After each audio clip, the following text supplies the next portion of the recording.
Thank you, Jonathan. Thank you, everyone, for coming out on a Sunday evening. Sort of a balmy, strange weather night. I kept threatening to the skies to open up, but they didn't.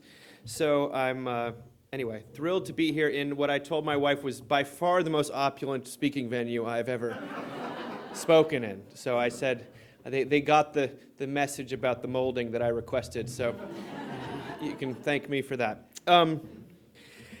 So Jonathan brilliantly reformulated my title, and I think he came up with a much better title for this talk than what I had in mind. And he called it The Religion of Everything, the Search for Enoughness and the Relief of Grace. Search for Enoughness and the Relief of Grace. And it's actually a way of sort of diving into this book, Seculosity, that I wrote. But in order to dive into Seculosity, we have to ask what is probably the most pressing spiritual religious question of our current moment. What is the most pressing spiritual religious question of our moment? I'm talking about 2023 in the United States of America.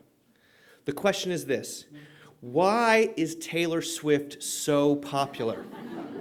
What is it about her that has everyone in love with her? I don't know if you followed Taylor Swift. I don't know how you couldn't. She's an economy, of herself. But to take the spiritual religious pulse, especially of younger people, but the Swifties run the gamut, is to realize that Taylor Swift has won the hearts and minds of an enormous swath of people in our country. And the number one response people have to her concerts it was a religious experience. That's what they always say. They had an experience of what a psychologist would call collective effervescence, which is something similar to what you would have in church, but everyone in an arena having the same experience of awe and beauty together. It is transcendent. So if you're a person who's interested in religion or interested in the spiritual life of our country, you look at the Taylor Swift phenomenon, and her music is great, no question about it, but it doesn't account for the fervor. The fervor there's just some deeper well that she has tapped into, and I would say she is meeting a religious need for people. Okay, maybe you hate Taylor Swift, maybe you think that's a really corny opening or a cheap way to get into this, but that's where people are actually living. I would say that the Taylor Swift phenomenon is an example of seculosity. Seculosity is the title of this book. It's not a word that you should have known because I made it up. And Key, if you really want to sell a lot of books, make up a word for the title. That's just kidding. Don't do that. Do the opposite of that. Make a word that people actually understand. Seculosity is simply the definition here. It's a catch-all for religiosity that's directed at an earthly rather than a heavenly target. Sometimes the traditional Christian or religious language we would talk about this in terms of idolatry, but I want to get away from that. That's such a loaded term. I want to take a step back from that. Seculosity is a little different. The thesis of this book and the kind of point of view to which I approach Taylor Swift is that we hear reports, every year you hear reports about declining church attendance, declining belief in God, declining relevance. St. John's notwithstanding, in this country there's something called the nuns. Spiritual but not religious. They're nuns. That is the largest growing religious group in America and in the world. And so people are very curious about what is going on here. Now, we assume that this means that more and more people are abandoning faith and making their own meaning. But what these polls do not tell us is that the marketplace in replacement religion is booming. The contention of this book is that the problem in, you also look at any of other indicators, spiritual, religious indicators in our culture, which have to do with rates of anxiety, rates of meaninglessness, despair, these sorts of things, deaths of despair. If you track any of this stuff, it's not encouraging. But division, all the kind of psychosocial feelings that are out there, it seems to suggest that we are losing something when we lose religion. But the contention of this book is that the problem today is not that we're less religious than we used to be, but that we're too religious about too many things. In fact, to be a person in contemporary American culture is to almost never not be in church. Now, what do I mean by that? Okay, I recognize that that is a difficult statement to make, but I really believe it's true. Let's look here. This is from Silicon Valley at a recent, this is like 2 years ago. This is not during COVID, it was right before COVID. And you have a guy for a tech company saying, turn customers into fanatics, products into obsessions, employees into ambassadors, and brands into religions. That probably doesn't feel like actually a stretch. He's actually just putting into words what some of us recognize. Here you have Audible purchased the Innovation Cathedral. That's in Seattle. And innovation. Some cultural commentators have said that our cultural heroes are not poets or artists. They are entrepreneurs. And if you're tracking with things like Sam Altman this week, or every Elon Musk, though he's a complicated figure at this point. But to be an entrepreneur, that is the cultural ideal. That or a YouTube influencer, from what I can tell. And I've got a 13-year-old, a 10-year-old, and a 7-year-old, and these are the things they aspire to be. I'm so happy. One great marketing expert at Harvard University named Casper ter Kuile said that meaning making is a growth industry. So if you want to sell me paper towels, don't sell them to me based on how absorbent they are. Sell them to me based on how they're ethically sourced and how they're somehow making the world a better place. And that me, by using this paper towel, will become on the right side of history. Right? It sounds ridiculous, but look at how are you being sold razors these days? These aren't sharp razors, they are an end to toxic masculinity razors, right? It's hard not to get a little bit cynical. Megan O'Geeblin is a writer for the Paris Review, and she summed it up like this. She says, as more and more Westerners leave behind religious belief, instead of becoming purely rational agents, we increasingly displace those religious enthusiasms onto other things. That's just a modern formulation of what G.K. Chesterton once said. As people begin to, it's not that we believe in less, we've started to believe in anything. That's a terrible paraphrasing of what he said, but look it up. It's much, much more pithy. Now, this is a bold assertion to make, and it depends. Oh, by the way, this is a wonderful, I think, New Yorker cartoon that it talks about the secularity of romance. It's a man on his knees saying, Sally, will you make me the happiest man in the world and accept full responsibility if I should fail to be the happiest man in the world? That's religion as salvation, romance as salvation. That's a heavy, heavy burden for any wife to take on. God forbid. So these claims about religiosity and the secular world, they depend on some definitions that we do need to get out of the way. I'm going to lean on the philosopher Charles Taylor, who some of you might know. He wrote a huge doorstop of a book called A Secular Age. And in it, he said that there are 3 different ways that the word secular is used. The first is the kind of medieval or classical definition of the secular, as distinguished from the sacred. It refers to simply the earthly plane of domestic life, the temporal rather than the eternal. Priests tended to sacred duties, bakers and butchers carried out secular ones. That's not how we use it today.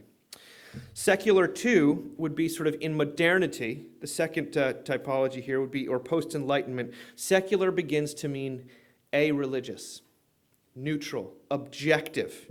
You have public schools are seen as secular as opposed to parochial or Christian schools. Most people today who self-identify as secular, you mean it in this second way. But the way I want to use secular, the word secular, is the way that Taylor uses it, which is the third way. And it simply means that society is secular insofar as religious belief or belief in God is no longer assumed, but contested. It's seen as one option among many. Religious ideas cannot be taken for granted. So even if religious participation were to start growing and exploding, we would still live in a secular age because it's one option among many. You with me on that? Sometimes it's good to do just a little conceptual work before we get to the more fun stuff. So how then do we find religion? Well, if you're going with the common conception of religion, of what transpired so beautifully at St. John's, by the way, I just have to say, that was a beautiful service. And I'm at a sort of a slightly more lower church Episcopalian, but wow, that was beautiful. So if you've never been, by the way, that's an advertisement for St. John's. It was beautiful. So, but if we're talking about the robes and the kneeling and the man upstairs, what we might call capital R religion, then yes, people do seem to be bailing on that in unprecedented numbers, especially younger people. But the landscape shifts if we opt for a slightly more expansive view of religion.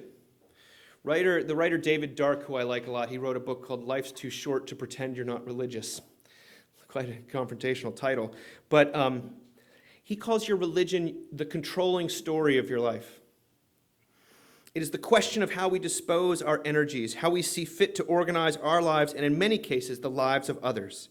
We'll call that small r religion. Here we go, small r religion. I like to think of it as whatever your preferred guilt management system is. That is your religion. How do you go? When I feel guilty, what I do is I go straight to Haagen-Dazs. You know, it's like that is a form of religion. Or maybe that's just self-care. It could be something else, though. Whatever, in my book, I'm trying to say that your religion is not just that which you rely on for meaning or hope, but also enoughness. Enoughness. Our small r religion is whatever road we are taking in what T.S. Eliot calls the endless struggle to think well of ourselves. We are all engaged in the endless struggle to think well of ourselves. He wrote that quite a long time ago, and yet it seems to apply directly today. So I think our religion in real life is more than a filter or a paradigm. It's really what we lean on to tell us we're okay, that our lives matter. It's another word for the ladders we spend our days climbing towards some dream of wholeness. It's actually the justifying story of our life, to use a more biblical term.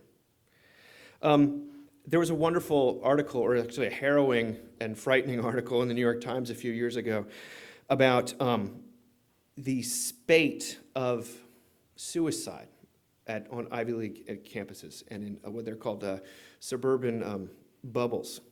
In Palo Alto, for example, maybe you know that the rates of self-harm are quite high. These kids at high-achieving schools now are considered officially an at-risk group right after kids with incarcerated parents or kids in the foster care system. It's next after that. It's kids at high-achieving schools, high schools. The New York Times was profiling these people, and they're trying to get underneath the skin of what's going on here. Why are these young people who seem to have it all so sad? And the reporter said, for many of these young people, the biggest single stressor is that they, quote, never get to the point where they can say, I've done enough, and now I can stop. There's always one more activity, one more AP class, one more thing to do in order to get into a top college. Kids have a sense that they're not measuring up. The pressure is relentless and getting worse. Now let's focus on that word enough. It's almost been co-opted as a very trite word, I think. You are enough, or you are not enough. I like to think I wrote the book before it became such a cartoonish word, but it's still a helpful word. Because if I were to go up to someone on the street and I say, do you struggle with feeling righteous in front of a holy God? They'd look at me, what are you talking about? But if I asked them, I said, do you ever feel like you're not enough? They say, oh yeah, all the time. All the time. Every time I scroll through Instagram. Listen carefully, though, and you'll hear that word enough everywhere, especially when it comes to the loneliness, the anxiety, the exhaustion, and division that plague our current moment. You'll hear about people scrambling to be successful enough, happy enough, thin enough, wealthy enough, influential enough, desired enough, charitable enough, self-actualized enough, well enough, good enough. We believe instinctually that were we to reach some benchmark in our minds, and it's always retreating, then value and vindication and love would be ours, that if we got enough, we would be enough, right? This is the great aphorism that somehow unspokenly fuels a lot of our anxiety. So we want to feel good about ourselves, and thus we edit our personalities, and we, to maximize the approval of other people, or we exaggerate our hardships to make ourselves seem more heroic, or other people more villainous than they actually are. The theological term for what we're talking about here is self-justification. And it's all over the New Testament, especially Paul's letters. I don't need to tell you that no matter how close we get or how much we achieve, we never arrive at enough. In fact, the best cultural book I've read this fall is by Jennifer Brennan Wallace. She wrote a book called Never Enough, When Achievement Culture Turns Toxic. And she's been on all the talk shows, all the podcasts. Look it up. She's the one that I got that statistic about at-risk youth. And what we think of when we're talking about enoughness, it's really, I'd like to think it's a bit of a euphemism. It's not direct, but it's kind of a euphemism for what the Bible talks about when it talks about righteousness. To our lives attest that the threshold of enoughness doesn't exist, at least not where sinful human beings are concerned. Instead, as one British commentator put it, people today are suffering and dying under the torture of the fantasy self they're failing to become. People are suffering and dying under the torture of the fantasy self they're dying to become. Aren't you glad you came out on a Sunday night to hang out with me? I'm a real barrel of laughs. I wish I had half of Harrison's punchlines here. So if this is true, and enoughness is a euphemism for righteousness, why is it that we're more fixated on righteousness than what feels like any other time in recent history? Well, at the risk of a gross oversimplification, for centuries we relied on capital R religion to tell us we're okay. Your clergy was your local forgiveness person. That was their role. They were a release valve for all the guilt and the shame that we dealt with as virtue by being human beings. If everyone else didn't forgive you, they had a holy mandate to offer you some kind of route to forgiveness. It might have been labyrinthine or serpentine, but forgiveness was obtainable through a clergyman. Church provided us a place to go with our actual lived reality and our pain and our suffering. Now, for more and more people in the modern world, that doesn't feel like an available or advisable option. Nietzsche, as you may know, he prophesied that without religion, once religion finally died, we would enter into a new phase of glorious flourishing, where words like guilt would lose their meaning. Nietzsche was right about a lot of things. He was not right about that. In fact, one of the great essays I've ever read was written by a guy named Wilfred McClay, who talked about the strange persistence of guilt in the modern world after so-called agreed-upon religious ideas about what's right and wrong have ceased to apply. We still feel tremendously guilty, so full of shame. What's going on? Well, if our current cultural climate tells us anything, it's that the needs addressed by religion for hope, for purpose, for connection, for enoughness haven't diminished as churches have become innovation cathedrals. The psychic energy hasn't evaporated. It has to go somewhere. So with altars off the table, ha ha ha ha ha, fresh targets have cropped up everywhere, all over the place. Anyone here like to drink LaCroix? Okay, arms shot up. LaCroix, if you've been living on another planet for the last 10 years, LaCroix is a fizzy water. It's so good. It's so good you can almost taste it. Is that what some people sometimes say about it? It's this everywhere you go. It's fizzy water, fizzy water, fizzy water. I feel like I'm like a smoker, and that I don't drink seltzer water. Anyway. LaCroix means the cross, and here's the bottom of a LaCroix can. You guys all read it together. Okay, what's it say? 0 calories. What? 0 sweetener. 0 sodium equals innocent. What? Guilt and innocence? So what is it that we're being marketed to? We're not just being marketed to on the basis of health. We're being marketed on the basis of guilt. I had a brownie. I was bad. I'm being good today. I'm going to eat a salad. Traditionally, at least in the Christian religion, food doesn't occupy a hugely moral category, at least not to the amount of anxiety that we give it today. But innocent, that should be a tip-off to you. And anytime you're talking about guilt and innocence, you're in the realm of religion. And you think about it more widely. Once there was an array of different schools to attend, or now there's the one that will ensure our future success and the many that will squander it. That's what our kids believe. Once there was a sea of nice people to date, now there's Mr. or Mrs. Right, and everyone else is a waste of your time. This book is an attempt to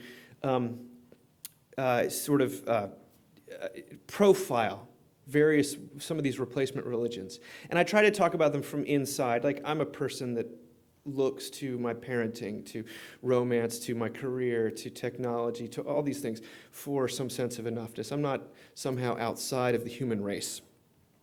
So we talk about the religion of parenting, the religion of romance, of success, of food, of personal authenticity. Most palpably today, the religion of politics, right?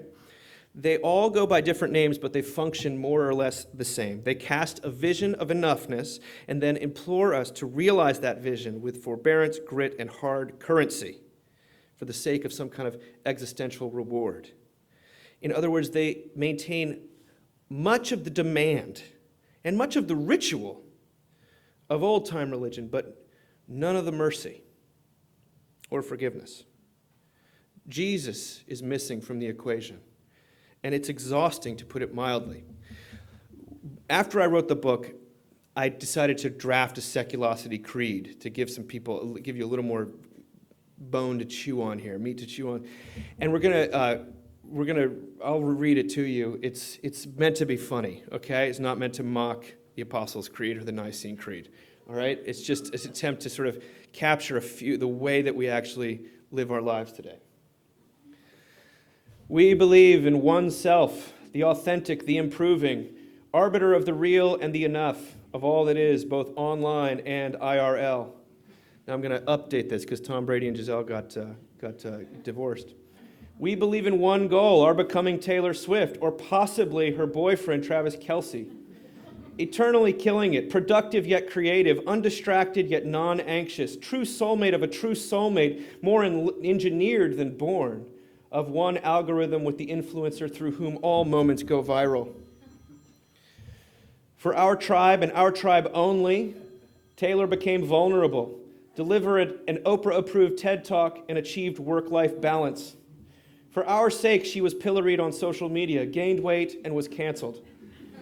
A few news cycles later, she started trending again. And in accordance with admission standards, her best friend was accepted at Stanford, where she now studies sustainable entrepreneurship. She will run for office one day to redeem the millennial and the boomer, and her haters will be forever silenced. We believe in the true diet, the biohack, the source of all omega-3s, which proceeds carbless from the compost, which, with fizzy water, is devoured, then Instagrammed, where it is shared by Gwyneth Paltrow. We believe in the one pure and non-problematic politics. We acknowledge the permanence of other people's mistakes. We look for the upward mobility of our children and the advent of the promised singularity. You can clap, okay? That's pretty clever. All right. In a world of seculosity, let's go back to that. It recasts all of our activities as not just being activities for their own sake, but the parenting we do, the career moves we make, the deals we close, the rewards they bring become offerings on the anxious altar of enough. This is the opposite of a Jesus-centered gospel. And it's a little melodramatic, I know, but hopefully the description rings a few bells, because that's what we're talking about when we talk about seculosity. We're talking about performancism. That's one of the hallmarks. That's the engine by which most forms of seculosity function. What is performancism? Performancism is the assumption, usually unspoken, that there's no distinction between what we do and who we are. What makes you lovable, indeed what makes your life worth living, is your performance at X, Y, or Z. Performantism holds that if you are not doing enough or doing enough well, you are not enough. Performantism turns life into a competition to be won or a problem to be solved, as opposed to a series of moments to be experienced or an adventure to relish. Performantism invests daily tasks with existential significance and turns menial activities into measures of enoughness. The language of performantism is always the language of scorekeeping. And just like the weight scale or the calendar or the bank balance, scorekeeping knows no mercy. A few years ago, The Good Place was on the air, and now it's off the air. Anyone here watch The Good Place? Okay. The Good Place was a very clever show starring Kristen Bell, Elsa from Frozen, it's about the afterlife. And she dies, and she shows up in quote-unquote the good place. But she realizes she shouldn't be there because she was a true deadbeat. And so the whole drama is her figuring out why she's there and how she gets out. Okay, but we're just going to show Ted Danson plays the sort of guy who runs the good place, and he gives an orientation right when people arrive. They're arriving in the good place. Okay, here we go. Scorekeeping is this instinctual that you could launch a broadcast sitcom based on it. Hello, everyone, and welcome to your first day in the afterlife. You are all, simply put, good people. But how do we know that you are good? How are we sure? During your time on Earth, every one of your actions had a positive or a negative value, depending on how much good or bad that action put into the universe. Every sandwich you ate, every time you bought a magazine, every single thing you did had an effect that rippled out over time and ultimately created some amount of good or bad. You know how some people pull into the breakdown lane when there's traffic and they think to themselves, who cares? No one's watching. We were watching. Surprise!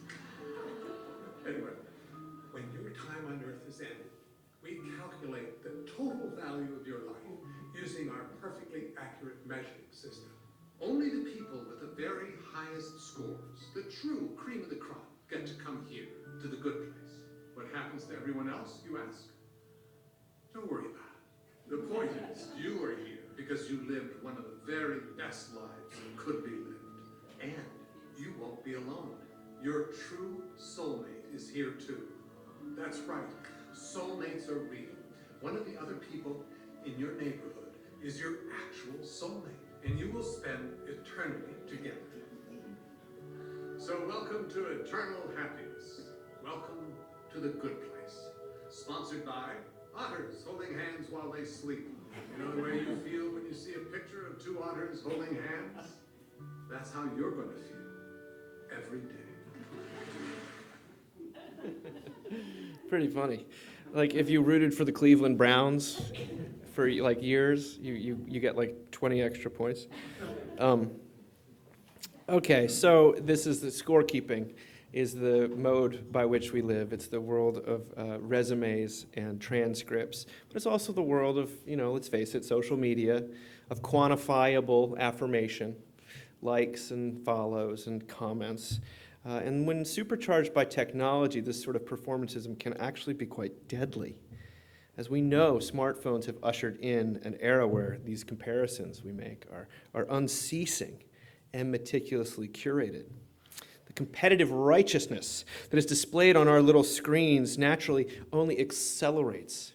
There's a great thinker named Hartmut Rosa, a German sociologist, who says that the condition of modernity is acceleration. So if you think youth sports are bad now, they're only going to get, there's going to be a national league for 6-year-olds soon. It sounds crazy, but it's going to happen. You better get started.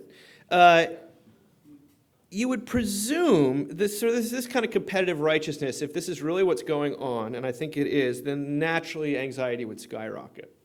Naturally sort of self-loathing and sort of hiding and meticulous curation would become more pronounced, and so therefore people would experience life as a constant shortfall, which is a very neurotic and sad way to experience yourself, to say nothing of the beauty of the world around us in God's world. So you'd presume that religion is exempt from our diagnosis, but of course it is not. The tragic irony is that the church often resembles its secular replacements more than the real thing. In fact, if you go to church enough, if you pray enough, if you give enough, if you volunteer enough, you will be a good enough Christian. We're so used to these default modes of operating that we import them into what I would call it to be sort of a realm where they're missing. We have to sort of project them. The promise at that heart, sort of, if you do these things, then this will happen, then you will be enough. That is the promise at the heart of any religion of law. That's what we would call it. They all function the same. They are religions of law, not religions of grace. The seculosity it takes place in the church when law supplants grace as Christianity's final word. When we subvert the immortal hymn, I once was lost, but now I'm found, so I better stay found. I better be the most found. I better win the found contest. We start asking ourselves, if Jesus caught and embraced me when I fell off the ladder of life, then why does it feel like I'm on another ladder now? Why do I get the creeping suspicion that I'm not a good enough Christian? Anytime performancism creeps into the church, it's just especially toxic and tragic. My sense of Christianity and the service that we enjoyed this morning, it's the one place where you can reliably receive your enoughness rather than another venue to establish it. It's the dispensary of grace, where we are told you are God's beloved child for whom he died and whom he forgives. Come to the table, kneel at the altar. These are not performancist benchmarks. It's the very opposite of it. But if we're not careful, what was once joyful as our religious life can devolve into something joyless and a driver of added exhaustion rather than a respite from it. The very opposite of Christ's timeless invitation to come unto me, all ye who are weary and carrying heavy burdens, and I will give you rest. So you can understand if that's really the experienced reality that a lot of people have of Christians and Christianity, well then, if you're getting that 7 days a week, and Sunday's your only time to sleep in, can you blame a person for wanting to sleep in? It's the only respite they get from church. On the positive side, what is the positive side of this project? Because I believe it is a very positive project. I believe that recognizing that these impulses are everywhere and that none of us are truly free of them can only expand the shrinking common ground that's required to live together in a non-miserable way. I believe that this reconfigures this lens of seculosity, scorekeeping, performancism, what have you. It reconfigures our anxiety about diminishing relevance, the diminishing relevance or plausibility of Christianity. We don't have to find these things threatening. In fact, we can see them as an opportunity for creativity and compassionate ministry. To put another way, religion is not nearly as weird as Christians sometimes fear it is. Seculosity draws religious and non-religious people together by showing how we're all working with similar impulses to justify ourselves. We're subject to almost identical emotional and behavioral patterns. Now, I want to make it clear before I finish that the objects of our seculosity that we've identified a few of only in passing, Food, romance, education, children, technology, and so on, they're not bad. Of course not. They're by and large very good and great. It's only when we lean on these things for our enoughness, when we co-opt them for our self-justification or make them arbiters of salvation itself, that they turn toxic. Christianity is not a religion of law. If anything, you could say it's a religion of law and grace, which is to say it is a religion of grace, since grace has no meaning apart from the law. The upright have no need of clemency, the healthy no need of a doctor, the righteous no need of a savior. What makes Christianity, what makes it stand out in relief against the backdrop, the noise of seculosity, is its essential revelation of a God who meets you and I in both our individual and collective sin with a love that knows no bounds, the kind of love that lays down its life for its enemies. The Christian faith is not a roadmap to engineering spiritual enoughness, but a glorious proclamation that on account of Christ, you and I are enough right now, right here, before we do or say anything. We have been clothed in the righteousness of God. It is no longer I who live, but Christ who lives in me. So that is a lot of words from me. I always end with just Rembrandt's, this is his illustration, it was his study for his amazing painting of the workers in the parable of the workers in the vineyard, where you know the parable perhaps, where it's the anti-performancism parable, the anti-scorekeeping parable, where a landowner goes and gets workers early in the day, then middle of the day, then again, and then sort of right at the end of the day, and then he pays them all the same wage, and they all get very upset. It's the grace parable to end all grace parables. So it says it's unbelievable. It paints a picture of reward not being a matter of output or merit, but of grace, where we are valued according to our presence rather than our accomplishment, where all the boss seems to require of his workers is their need, and yet you see them grumbling. And you see him saying, I can do what I am to do. Fairness is not part of this equation. Everything is gift here. Okay, but that's the Christ-centered gospel that I want to leave us on before we take questions. One in which love and esteem are not distributed on the basis of output, where men and women are not evaluated according to how well they stack up against one another, but simply on the largeness of divine generosity. Thank you for listening.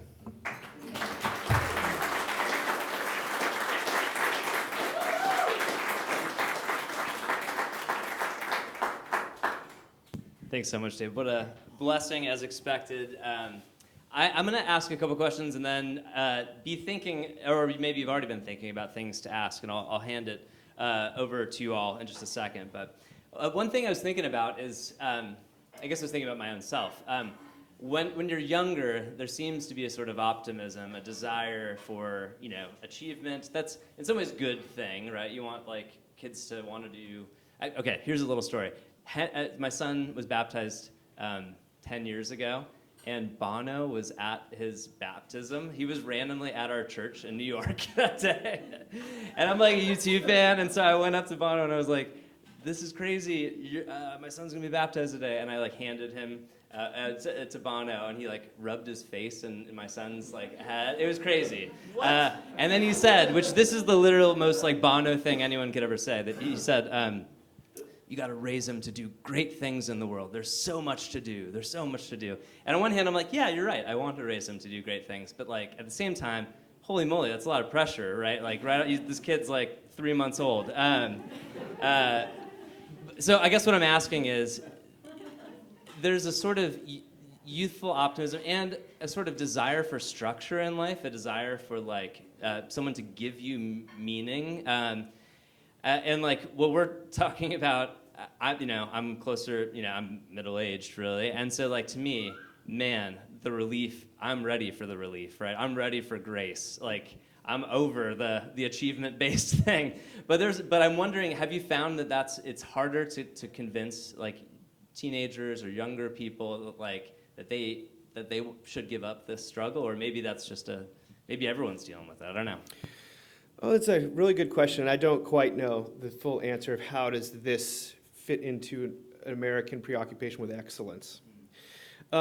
There is a difference, I think, between achievement and accomplishment. One is pursued for its own sake and out of sort of the gifts God has given you, and another is pursued as a neurotic need to justify yourself. Now, I'm not saying they're always completely separate. We're all complicated creatures. But there is some great research actually being done about the distinction between achievement and accomplishment. The kids who are driven to achieve through basically the vicarious nerves of their parents end up resenting it even if they do achieve. Kids who accomplish things because they're encouraged to and supported out of and given to explore the gifts they've been given tend to actually appreciate the encouragement. I think there's this level of discernment that we simply need to pray for. I also am no longer worried about it getting people to sort of be lazy or something like that. I just don't think that's an American liability. If we lead the world in untaken vacation days. I mean, it's not. If the problem was that I looked around and saw, especially sort of among the kind of more educated constituencies,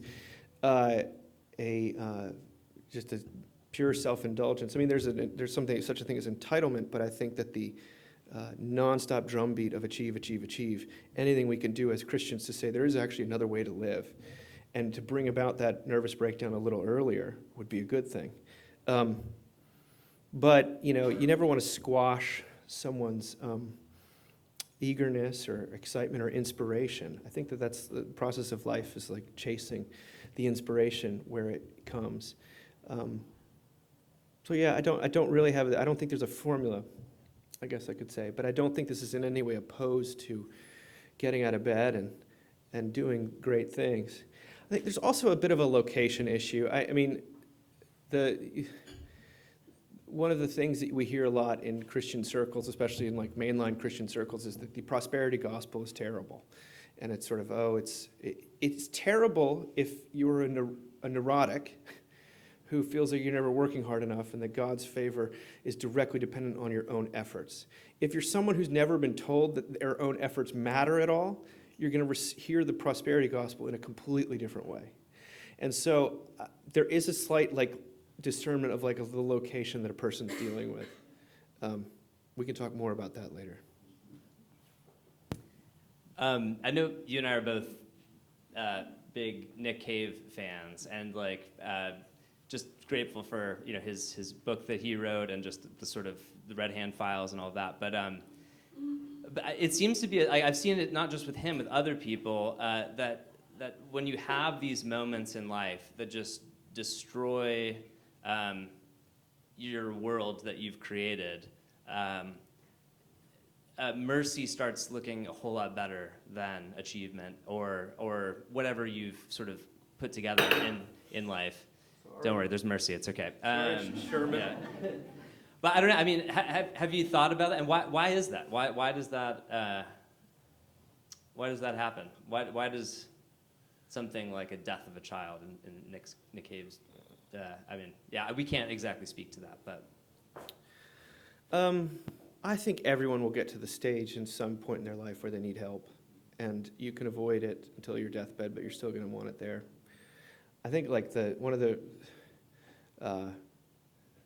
so there is a stubbornness to the human condition that says, no one help me. My children sometimes, you watch them go through this stage where they're like, I want to do it on my own. I want to do it on my own. And I think there's something beautiful about that. They're finding their own power. But the process of growing up, certainly as a Christian, is a journey into dependence on God. It's not a journey into needing God less. And so if all we can do as the church is say, if you, as you get older, do not feel like you're on some linear progression towards getting better and holier and more self-sufficient in every way, if you actually feel that sometimes the chart is going downward, well, then you're sliding towards the category of people that God really cares about. And that's a good place to be. Yeah. I'm going to open it up to everyone. Any questions you'll have, get bold, raise your hand, or just yell it out for that matter. Yes? So your performance made me think of Dallas Willard's quote about, "I do not perform, I have an audience of one." Hmm. And I appreciate so much how you laid out the snapshot, it's like the Polaroid of the culture right now. So what do you see, what's the pathway? How do we encourage this culture to find their audience of one? Hmm.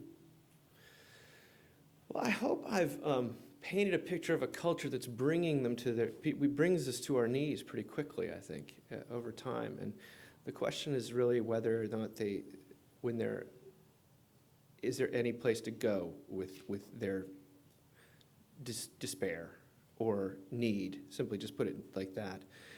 And I don't think you can really mute that about Jesus. I think that there's something about the Christian God especially that is the friend of sinners. You know, Jesus, who all the bumper stickers will tell you, if you need a second chance, this is the right place. If you need your fourth second chance, this is still the right place. So the optimism I sometimes have about it is as the bar of achievement of the law gets higher and higher and more impossible, what that can either create more despair or it can also create more, it can open people's hands to receive that which God is to give them. So I think God does that no matter whether or not we engineer it.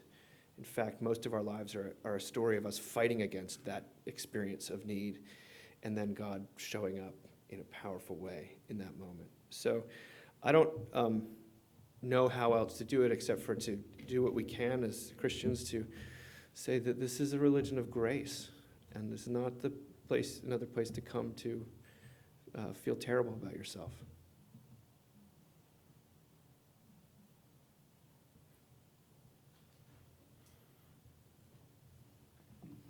Do I have to ask another question?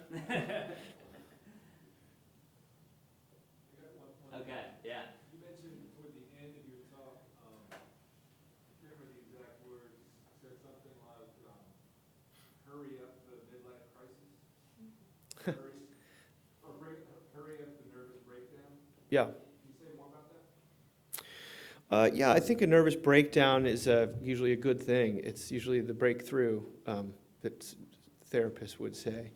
And it's the time, a breakdown, today we have other words for it, sometimes various sorts of attacks, anxiety attacks, or, and this physiologically is not all the same thing, but I think a nervous breakdown is usually some coming to the end of yourself in a way that is spiritually extremely useful. And potent. That I want to reclaim the phrase nervous breakdown as something that is to be welcomed, because I think that's a good thing. It's not the end of the story, it's oftentimes the beginning of the story. When we are finally, the life, sin, the flesh, the devil has loosened our grip on our control. And then we might actually, which is always another way of talking about our own self-obsession. And then a nervous breakdown is that coming to the end of yourself and where you might be of use to other people. It's a good word, right? It's sort of, if you can get out, like partly of my mind is like some lady in a night dress and like a butcher knife in the street, trying to kill her husband. But a nervous breakdown, generally speaking, is just like, I can't, you can. It's the experience of prayer.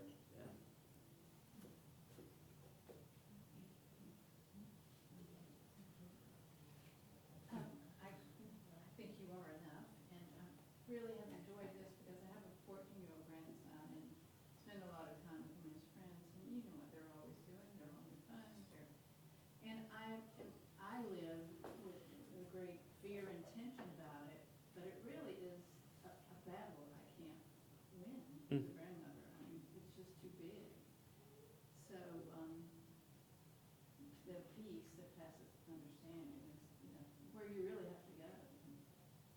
Do what you can, but then you can't be like, hey, don't, that doesn't help. Yeah, giving them one more thing to feel like they're failing at is probably not a good, is probably not a good way to go.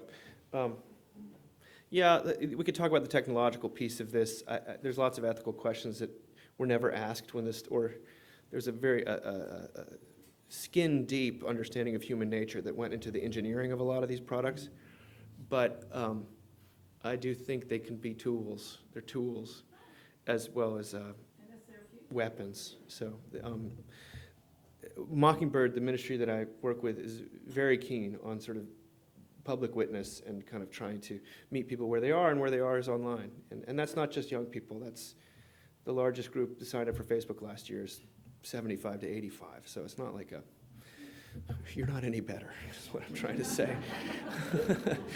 But yeah, I think we have a real, I also find it to be a word of hope for the church, because I don't think there's any replacement for actual flesh and blood presence with other people.